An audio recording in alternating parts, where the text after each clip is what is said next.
Well, I was born in the Midwest. I was born in Milwaukee, Wisconsin. My parents were both musicians. That's how they met.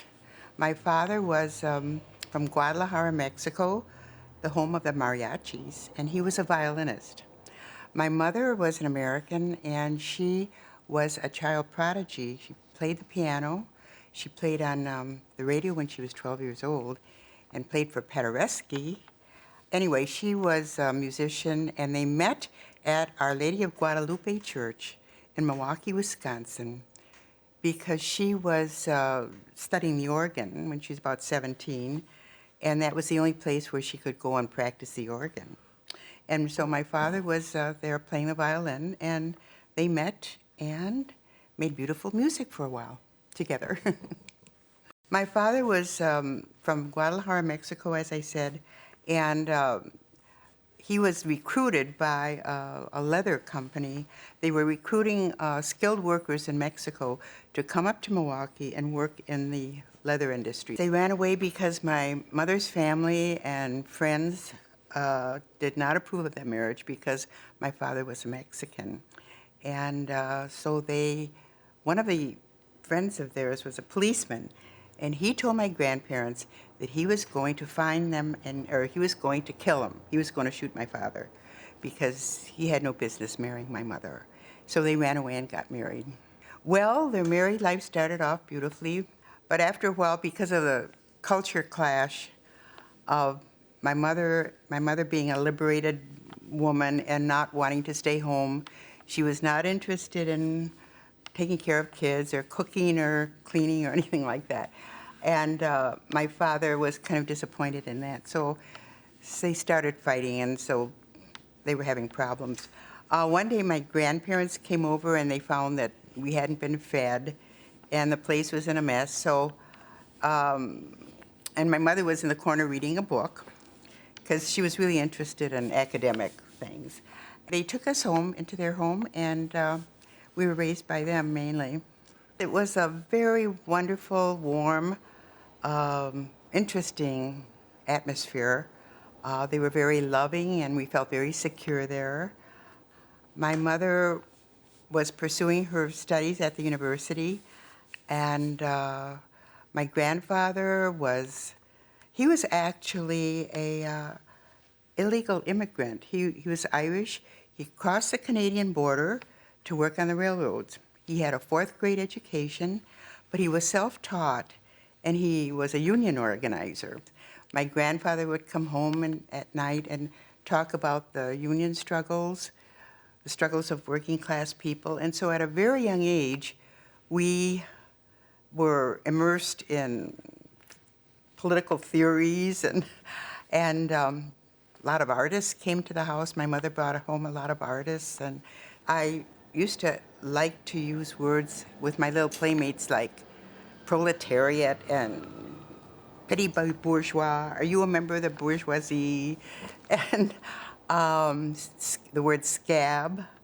You know, we heard about the struggles of the unions, and and I also read the Communist Manifesto, and I showed that to my little friends sometimes.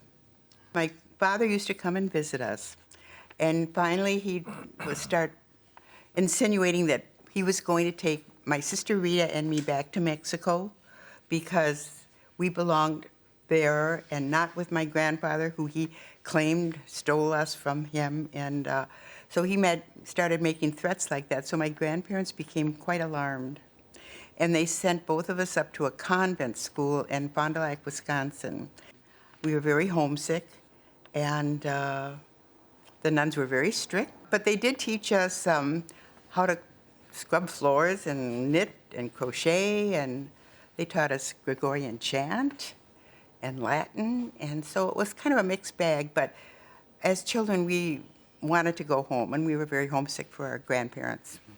One of my earliest memories was, I used to sleep with my mom, and she'd, have to get up and go to work and go to school. And one night she didn't come home, and I was waiting for her. Then I heard her in the next room crying, and I thought, oh my mother was a very strong woman. And I thought, why is she crying? So I went and asked her. I said, Mama, why are you crying? And she wouldn't tell me, so she said, go back to bed. So she went in and talked to my grandparents, and I listened at the door. And what I heard her say was she had a coveted, this was at the end of the Depression, and she really needed the work so that she could, go to college. And she said she was, the owner of the restaurant said to her, Margaret, I understand you're married to a Mexican. And she said, yes, I am. And he fired her on the spot. So she was without a job. And so I heard that, and then I went back to bed. But I always thought about that. I thought, well, it bothered me. Back in Milwaukee now, the summers in Milwaukee were very hot, very humid. And my sister and I and our playmates would go down to the beach. We lived on the east side near Lake Michigan. So we'd go to the beach, and we played on the beach and ran in the water and swam. And I got very dark brown, very, very dark. And one day I went to the 10-cent store by myself. I came out of the 10-cent store. These white kids were standing around waiting for me to come out. And they started calling me names and shouting racial epithets and calling me, what are you doing here? Get out of here, you don't belong here. And so I was really scared, but I didn't cry or anything. I just tried to be very calm and walk toward my home. And then I got up to Humboldt Avenue, and I said, this is where I live. I'm going home now. And then they got scared and ran away. But it was such a terrible experience because I could just see their eyes were just so full of hate, and I just had never experienced anything like that before. And I ran home and told my grandparents what happened and jumped in my grandpa's arms, and of course he soothed me and made me feel good. But when I told them what happened, it was kind of strange because they kind of looked at one another and they didn't know what to say. And usually they're very articulate and talkative, but they didn't explain anything to me, And one time when a distant relative came to visit us, he said to me, oh, Dolores, you're the little half-breed, and then started laughing. And I thought, well, what's that all about? And so I went to my grandma and I said, Ma, what is a half-breed? And she said, who said that? She was really furious. But then I was afraid to tell her, so I kind of learned to be discreet about issues like that, so kept them to myself. Well, we had these census papers they'd give to us, and they'd say, and ask you questions, and at the bottom, well, just like now, they ask the same question. They say, are you white? The choices you could make as to your racial identification was, are you white? Are you African American? Are you Native American? Are you Asian? Or are you other? Hispanic, probably. Oh, Hispanic, yeah. And I'm part of two things, So I did not know what to say. I mean, they still do that. I don't know why they do that. So I would just check off Native American because I thought, well, I'm an American, I'm a Native, so I wanted to be a Native American. I am part Native American, by the way. And I got my 23andMe back, and I'm 25% Native American. And the rest is sort of European, I guess. Good.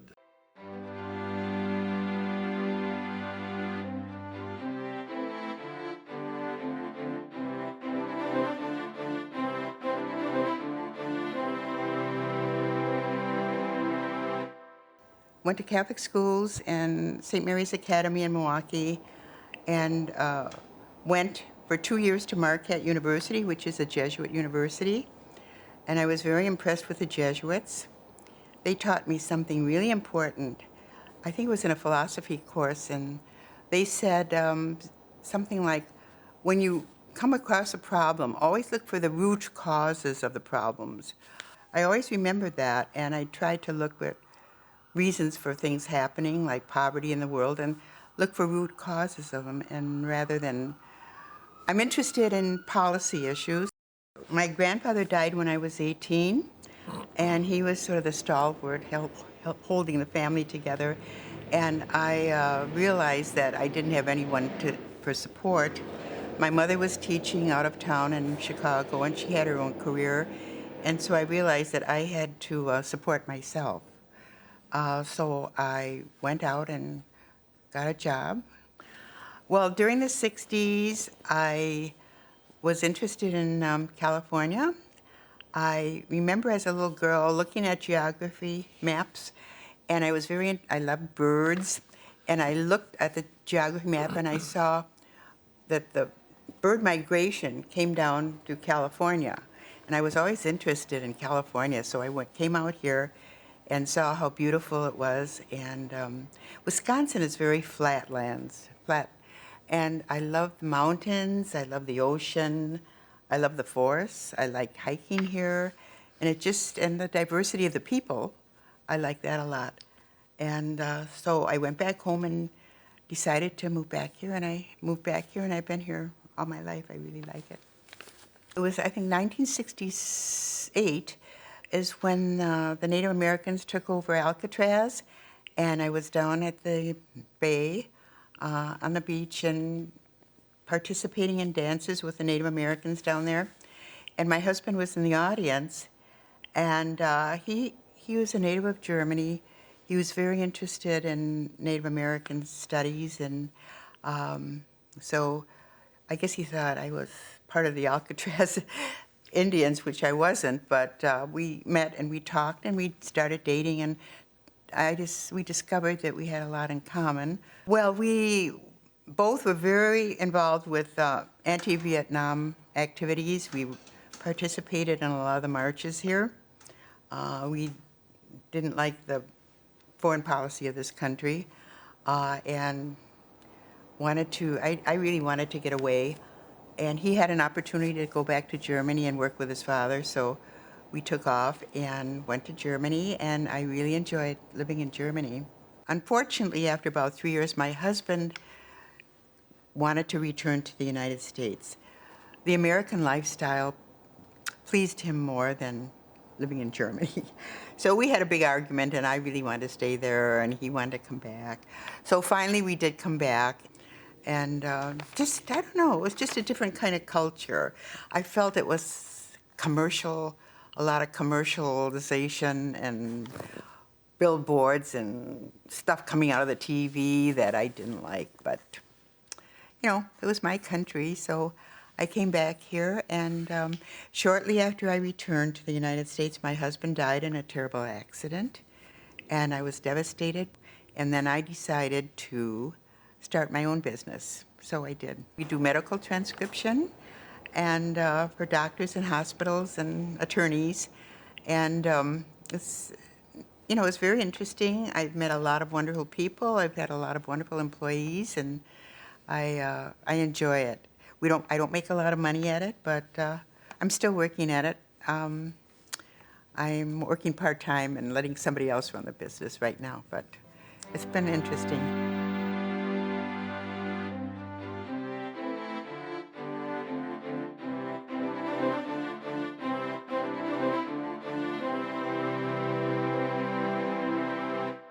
Well, my spiritual life is, I consider myself a humanist. My spiritual life consists of being in nature.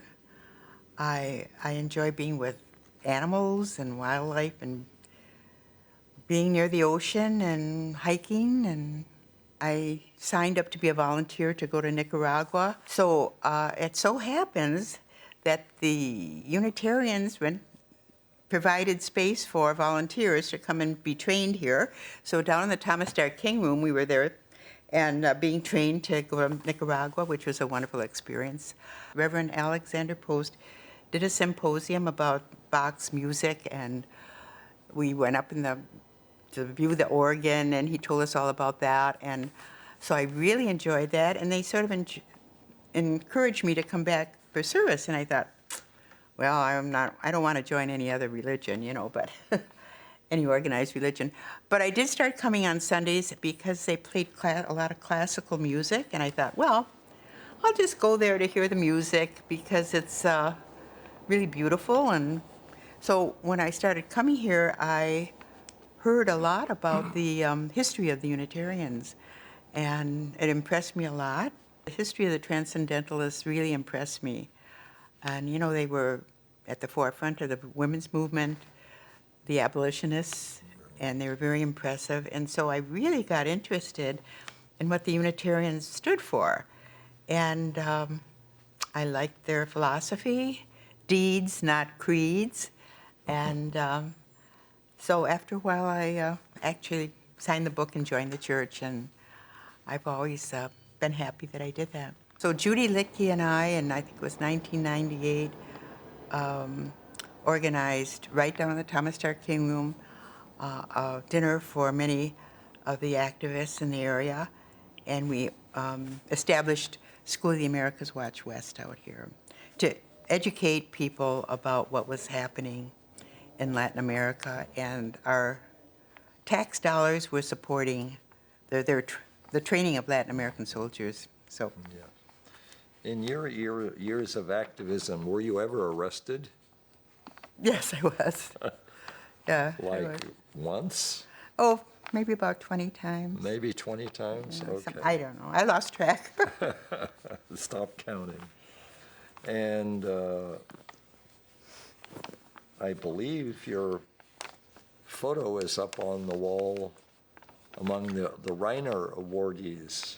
Yes, I will. Yeah, I'm very proud of that. Want to speak to the Rheiner Award, what it's about? Well, they award people here that challenge the status quo and do something about social justice, organizing the Peace and Justice, the Committee for Peace and Justice, and I was chair of that for a long time, and then also organizing School of the Americas Watch West, and on animal rights. Yeah, we had quite a few events about animal rights.